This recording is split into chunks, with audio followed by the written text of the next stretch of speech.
Ahora sí nos metemos a hablar de política. Lo tenemos en línea el diputado nacional, al ex ministro de Defensa y ex jefe de gabinete, Agustín Rossi, que estuvo aquí en estos días en la provincia de Mendoza. ¿Qué tal, Agustín? Buen día. Aquí Juan Manuel Torres te saluda. ¿Qué tal? ¿Cómo les va? ¿Qué dicen? Buenos días para todos y todas. Muchas gracias por la comunicación.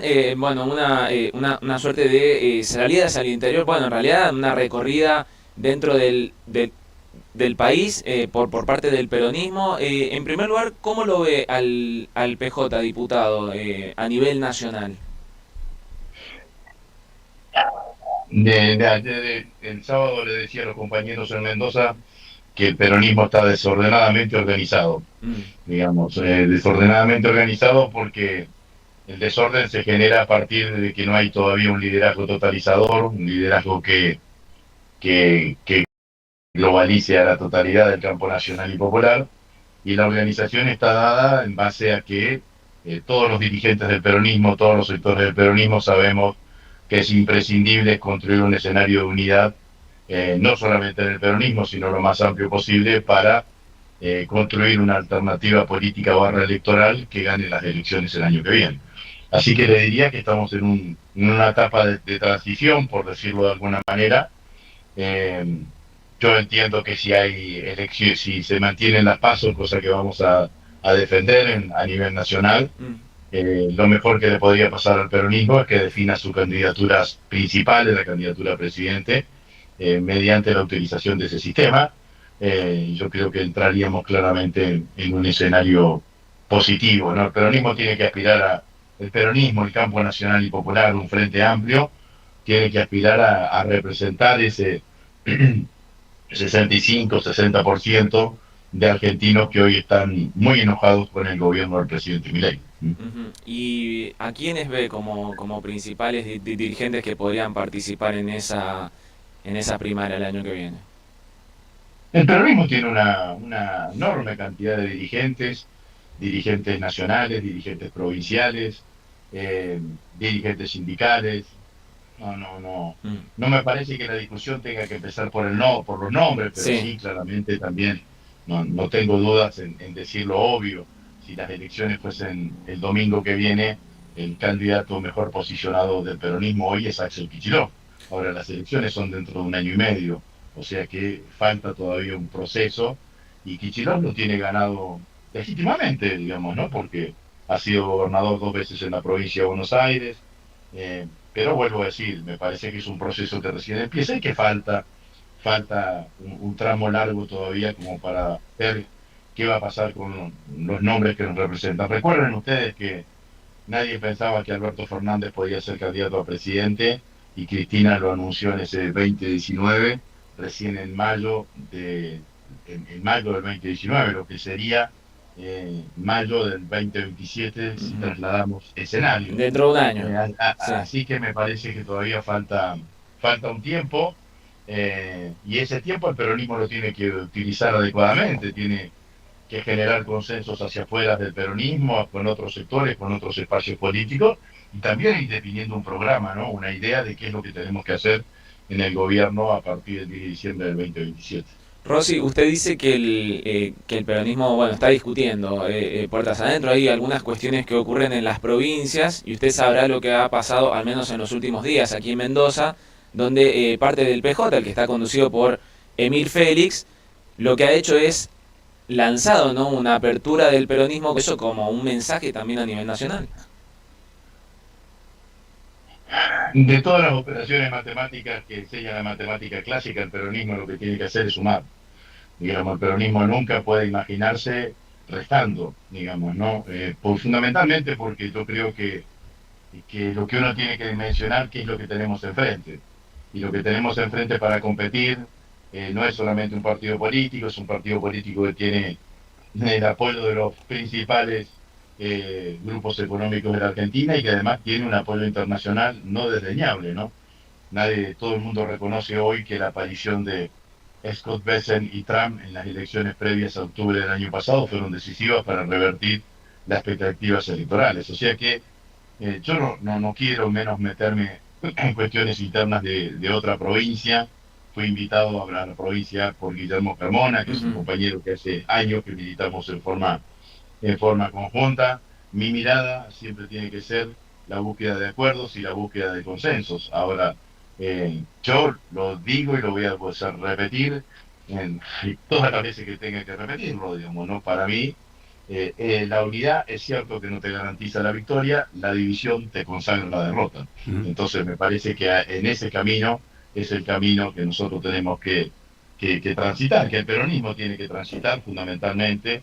Y obviamente que muchas veces pasan cosas, también pasan en mi provincia, en Santa Fe, eh, pasan cuestiones que parecería que generan muchas tensiones. Yo advierto que debajo de eso que puede aparecer en la superficie, sí hay una necesidad clara, hay un consenso de la mayoría de la dirigencia política del peronismo, que es necesario construir todos juntos, ¿no? Me parece que el desafío, además de reconstruir la Argentina después del paso de Milei, va a necesitar del esfuerzo absolutamente de todos. Agustín, buen día, Ricardo Rodríguez. Agustín, nos, a ver, nos gustaría conocer un poco la mirada que tiene un ex ministro de Defensa sobre la situación de IOSFA. ¿Por qué se llegó a esta situación de IOSFA en el país?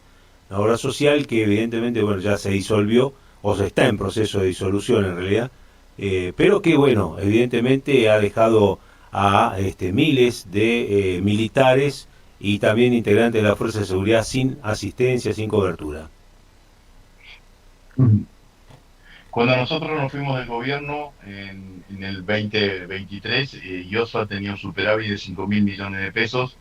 En menos de 2 años, o en 2 años si usted quiere, ese superávit se transformó en un déficit de 300.000 millones de pesos.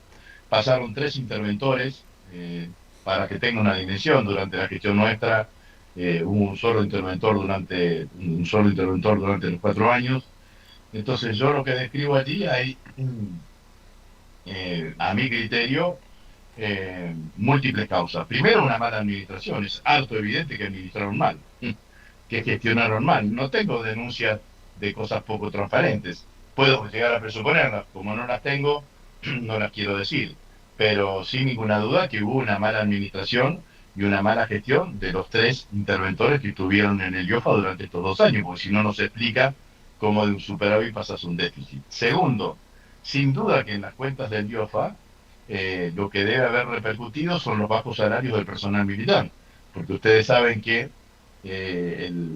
una parte del salario del personal militar va como aportes a las obras sociales, y esto también es responsabilidad del gobierno, que interrumpió un proceso de jerarquización salarial que nosotros veníamos llevando adelante en el gobierno de Jorge Fernández, con 2 tramos de aumento del 10% por encima del aumento del personal del sector público. ¿Dónde están, además de calificar claramente como ineficiente, como mala administración, eh, como, como poco transparente, si se quiere también? eh, ¿dónde, ¿Dónde me parecen más aún las dudas? En lo que hicieron para tratar de resolver, que es disolver el IOSFA. Entonces, ahí a mí me lo asemejo con lo que hicieron en Andís. Cuando aparecieron las denuncias sobre corrupción en Andís, lo que hicieron fue disolver la agencia y ponerla como una secretaría en el ámbito del Ministerio de Salud. Acá disuelven el IOFA como forma de decir, bueno, si está disuelto, encontrar rastros va a ser un poco más difícil.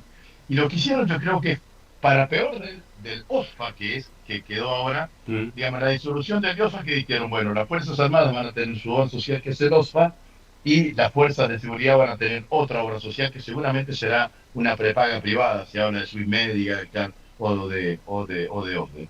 Entonces, la pregunta que yo me hago es, ¿a qué genio se le ocurrió que sacando el personal de la Fuerza de Seguridad, de Gendarmería y de Prefectura, que en general es un personal que tiene mejores ingresos que el personal militar, que tiene una curva etaria que son mucho más jóvenes que la curva etaria de las Fuerzas Armadas, eso le va a convenir a la hora de administrar la obra social? O dicho de otra manera, ¿por qué si el personal, la familia de Gendarmería o la familia de Prefectura, que se van a ir ahora a OSDE o a Swiss Medical, es un buen negocio para las prepagas, no era bueno para el IOSFA. Entonces, a mí me parece que salieron de Guatemala para meterse en Guatepeor y que habrá que ver cómo resuelven la situación de acá para adelante. Pero lo cierto es que si uno puede sacar conclusiones claramente, lo que hicieron fue terrible. Porque vuelvo a decir, en 2 años pasar de un superávit de 5.000 millones a un déficit de 300.000 millones, eh, ¿se imaginan si un administrador en una empresa privada, a dónde lo echan, digamos? ¿No? Acá tuvieron que echar 2 administradores y después cerrarla. Claramente eso es responsabilidad política del ministro del área, del presidente de la nación. Ujú. Y por último, ¿qué espera o qué ve, observa del gobierno de Milei? ¿Qué puede pasar de aquí al 2027 que le dé alguna expectativa al peronismo de volver al gobierno? A mí me parece que el gobierno está en su peor momento, lo decía el sábado allí en Mendoza, ¿no? Junto con Guillermo Carmona, que el mileísmo, el gobierno está en su peor momento, ¿no? 3 elementos, digo.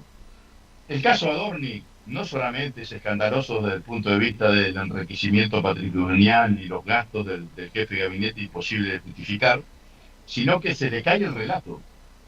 El gobierno, y sobre todo el Milei candidato, había sido muy eficiente con el discurso vamos contra la casta. Bueno, ese relato hoy ya no lo puede decir. Cuando hay alguien que te dice los cucas se robaron todos, o sea, los cucas se robaron, se llevaron la tuya se la llevó Adorni. La tuya la tiene Adorni. Entonces, ese relato de venir a transparentar la política, hicieron exactamente al revés. Empeoraron las condiciones de las condiciones de la política con una serie impresentable. Yo no digo que es un gobierno de corrupción generalizada, porque seguramente englobaría a algunos que trabajan en forma honesta, pero sí digo que es un gobierno de corrupción extendida. Adorni, caso Libre del presidente, caso Andís, la hermana del presidente. La semana pasada, un domingo, tuvieron que hacer renunciar a un secretario del Ministerio de Economía porque se había olvidado de declarar 7 propiedades en Miami. El titular del ARCA, quien es el que la agencia que controla la recaudación impositiva, denunciado por evasión y por lavado de dinero. Bueno, claramente que estamos en una situación de un gobierno de mucha falta de transparencia. Punto número 1. Punto número 2. El apoyo internacional. Nunca como antes en la historia política argentina hay un gobierno que dependa tanto del apoyo internacional. Lo dije al inicio del reportaje, este gobierno está indisolublemente unido a la suerte política de Trump. Y no le están yendo bien las cosas a Trump. No le están yendo bien en el interior de los Estados Unidos porque las encuestas marcan permanentemente que probablemente pierda las elecciones de noviembre, que son las elecciones intermedias, y no le está yendo bien con su aventura bélica. No sabemos cómo va a terminar la guerra que lleva adelante contra Irán junto con Israel. Lo que sí sabemos que es la primera aventura bélica de los Estados Unidos después de la Segunda Guerra Mundial que la hace sin aliados. La Unión Europea lo dejó de costado. Tercer elemento, la economía. La economía está en su peor momento, en el momento del círculo vicioso de las economías liberales. Recesión, ajuste que genera recesión, que genera menor actividad económica, que genera menos recaudación impositiva, entonces el superávit fiscal entra en crisis no por el lado del gasto, sino por el lado no por el lado del gasto, sino por el lado de los ingresos. Y el gobierno lo que dice es voy a profundizar esto, o sea que voy a seguir haciendo más ajuste, lo cual va a generar más recesión, lo cual va a generar menor actividad económica y va a generar menor superávit fiscal. Entonces, todo esto está generando un escenario de muchísimo rechazo, las 3 cosas en forma conjunta, porque esta política económica lo que genera es el desasosiego de gran parte de la sociedad. Hay que prestarle mucha atención a lo que está pasando en muchas provincias. Ustedes vieron el fin de semana las movilizaciones en Chubut, seguramente lo deben haber visto en las distintas provincias chubutenses, que es una provincia importante por su ubicación, por su producción petrolera, por su producción pesquera. Es una provincia importante de las provincias argentinas. Bueno, me parece que todo esto está generando esto que dije al principio, que todas las encuestas dan que Milei tiene un 65% de imagen negativa y solamente un 30 y pico de imagen positiva. Así que yo no veo un buen destino del gobierno, porque no lo veo al gobierno con capacidad de escucha de parte de la sociedad, de entender lo que le está pasando a la sociedad, y mucho menos le veo al gobierno capacidad de modificar algún tipo de rumbo económico. Rossi, muchas gracias. No, muchas gracias a ustedes, han sido muy amables. Hablábamos con Agustín Rossi, diputado nacional, ex funcionario durante el kirchnerismo, ex ministro de Defensa y también ex jefe de gabinete. Un poco de la política local, también la política nacional, de cómo está hoy parado el peronismo y también bueno, lo que opina con respecto al futuro de Milei.